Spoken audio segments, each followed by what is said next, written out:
You guys want to hear a funny story? So I decided to remake this video because I get so many comments on the other video about mainly how it's annoying the way that I talk. So I decided to remake it, and maybe I could be a little bit less annoying in this video, but I'm sick. So my voice is super goofy, and yeah, I don't know. It'll probably be just as annoying. We'll see. Anyway, this video is a remake of my 7 secrets of moms who always have clean homes video.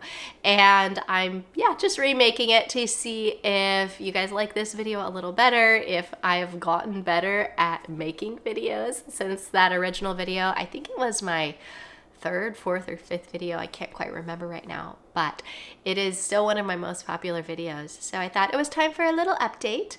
And if you guys really like this video, then I'm thinking about doing a 7 more secrets video in the near future.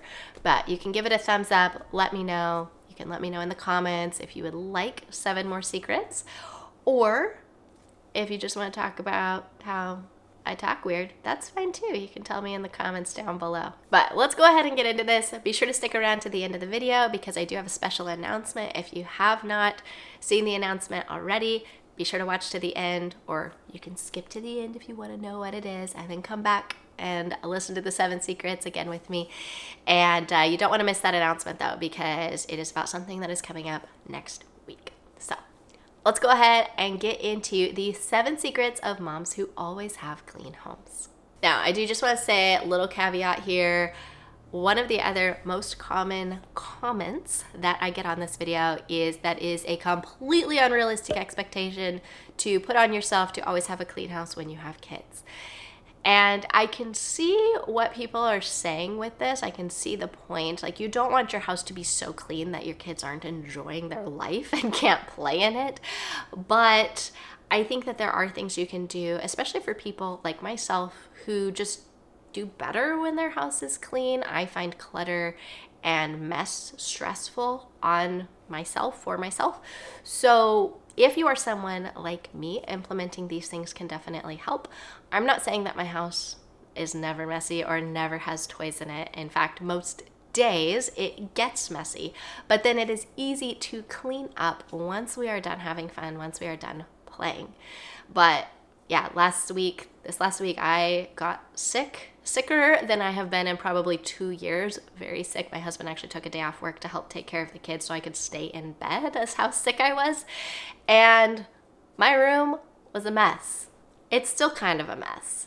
So I'm not saying that life never happens and your house isn't going to get dirty, but I also know that when you implement these things, it is a lot easier to put it back and put things away and get your house back to the place where you want it to be and where you feel really good about your house. So let's go ahead and get started with number 1. The first thing people who have houses that always feel clean do is they make their beds. Now, this may seem like a weird secret since most people aren't going to be in your bedroom or really seeing your bedroom, especially if you're worried about company feeling like your house is clean. But making your bed every morning just sets your day in the right way for keeping the rest of your house clean. If you don't make your bed in the morning, it's really easy to let the rest of your room get dirty. In fact, that's, I think, one of the big reasons my room got dirty this last week, because I wasn't making my bed because I was in it. And so it was easy if we needed to bring something into the room to just put it down and not actually put things away. But when your bed is clean, it's a lot harder to just throw things in the room because you don't want to mess up that nice, clean feeling. Plus, I think it is just a really good habit, especially for kids, to get into, and it's just a good way to start your morning. I know for myself, if I walk into a room with a bed made, it just kind of makes me smile, as opposed to if I walk in and it's all chaotic. So put making your bed in your morning routine. Highly recommend it. I know for myself that has been something that really can just make a room feel clean or not. The second thing moms who always have clean houses do is they stay on top of the laundry. Laundry is one of those things that can just get out of control really fast, because if you have more than one person in your house, you go through a lot of laundry. So sticking to a really good laundry routine will help your house stay clean, and keeping up with the full routine, I think, is really important. So not just starting the laundry or even just switching the laundry, but making sure you are folding and putting the laundry away every day will go a long way in making your house feel clean. If you would like to set up a laundry routine that will help you keep your house clean, I think it's 2 videos about this, and those videos will go through all of the steps for how to set it up and how to implement it so that your laundry doesn't get out of control. The third thing that moms who always have clean houses do is they keep their kitchen clean. Now, the first 2 things we talked about, I think, are just really important habits, and those habits will help the other areas of your house stay clean. So they're kind of things that are behind the scenes that maybe your company isn't going to notice, but they're keeping you in the routine of keeping things clean. So it's almost more kind of the inertia of keeping your house clean. I would say the making the bed and the laundry. The kitchen, though, is something that just about everyone who comes into your house will see. And if it's a mess, it'll just make your house feel like a mess, even if the rest of your house is technically clean.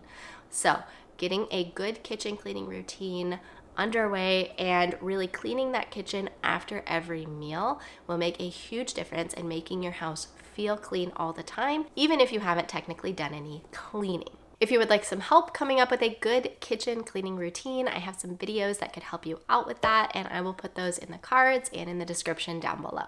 The 4th thing that these moms do is they have a weekly cleaning routine. Now, I think this is a big one because it can feel like someone who has a clean house is always cleaning, where in reality, they actually do a small amount of cleaning every single day so that they can stay on top of the cleaning without cleaning all the time. So what you do is you take all of the things that you want to clean every single week, and you divide it up throughout the week based on your weekly rhythm and all of that, so you aren't trying to do too much cleaning on a day when you're already too busy. But by spreading it out throughout the week, everything gets cleaned every week without you actually having to spend an entire day just dedicated to cleaning.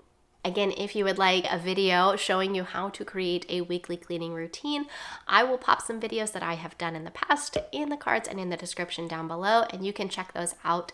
They will walk you through every step of the way to brainstorming what needs to be in your weekly cleaning routine to actually assigning your cleaning tasks to your different days.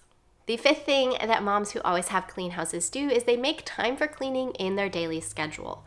So they have a time where they tackle these cleaning tasks.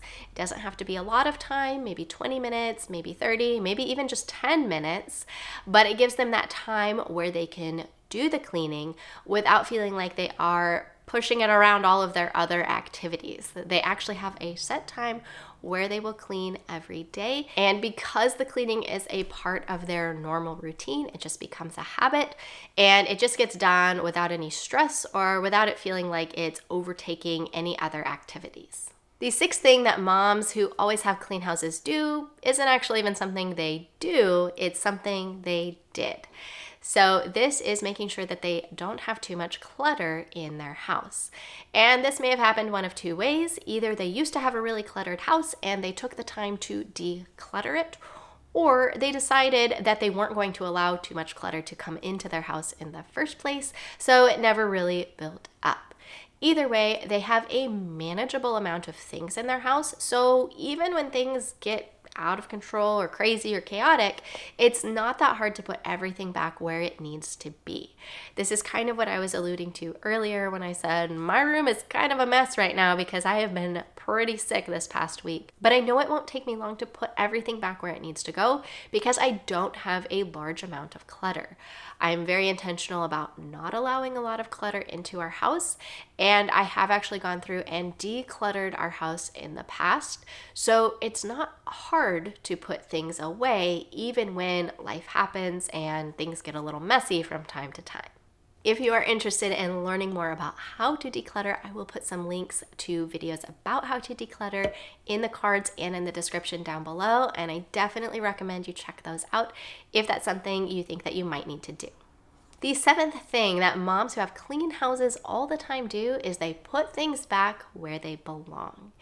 And this is a big one because even if we don't have a lot of things, they can get left around. And if things just are left where they lie, then it can definitely make the house look messy. So we like to, in our house, kind of tidy things up right before nap time. We put toys away, and just generally throughout the day, whenever they are done with an activity or I'm done with an activity, we put it back where it belongs, or I often say where it lives. I don't know why, but I'll be like, hey, does this live here? Is this supposed to live here? And they go, oh, nope, that goes somewhere else. So we are always just checking, and if we come across things that don't belong in the middle of the floor, but they are, go, oh, hey, where should this go? And then I also will typically do kind of a sweep in the evening, especially downstairs once the kids are in bed, and just make sure everything is put back where it belongs. So those are the 7 secrets that I have for you guys today. What do you think? Is there anything that I missed? And what do you guys think? Should I do a part 2 to this video with 7 more secrets? Because I definitely think there could be 7 more secrets that we could add to this to help make our lives even easier and make sure that we are keeping our houses as clean as we would like them. All right, here's the announcement that I promised. Next week, I will be teaching a live workshop called 3 Secrets to Streamlining Your Home in Half the Time, even if things seem out of control right now. If that sounds like something that would be helpful to you as you are trying to simplify your home, definitely sign up for this workshop. And I'm actually going to be teaching it on 3 different days at kind of different times of day because I wanted to make sure that anyone who wanted to could attend live. I would love to see you there, and I will be going through all of these secrets and really giving you some action items that you can take home and do some things right away to start making a difference in your home. So if you want to come on and chat with me live, hang out with me, I would love to see you on one of the workshops. So be sure to check the description, snag a spot for one of the workshops, and I hope to see you live next week. All right, that is all I had for this video. As always, I'm Cassie with StreamlineYourHome.com, and my goal is to help you get 7 extra hours in your week. So if that sounds like something you would be into, be sure to subscribe, and I will see you on the next video.